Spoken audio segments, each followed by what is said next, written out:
CGCP 2094 by Chestetica. White is ahead in material, but black has got 2 pawns on the 3rd rank, close to promotion. Let's first take a look at some of the obvious moves. What happens if knight captures c7?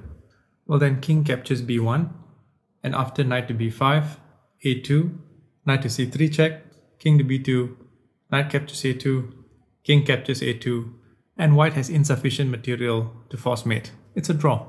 And the same is true if bishop captures c7, because after king captures knight, one of the pieces will have to sacrifice itself for the pawn, leaving white with insufficient material to mate. But there is a way for white to win here. I'll now show you the solution. So it's knight on the d file to c3. Now black will move his knight out of harm's way, and then white can capture this pawn.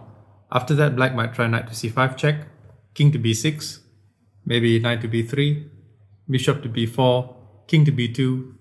Both knights are defended by the bishop.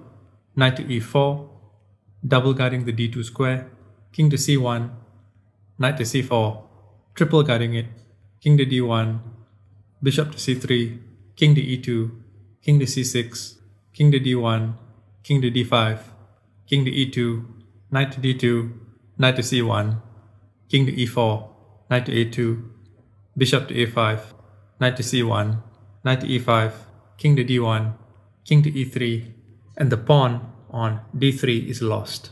The knights will be exchanged, leaving black with a lone king and white with a knight and a bishop, which is sufficient to mate. It will still be a challenge for white, but white can win.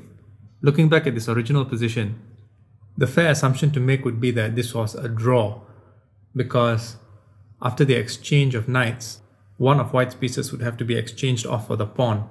But if you looked more carefully into the position, if you looked more deeply into it, you would see the only winning move, which was again knight to c3. Until next time, thanks for watching.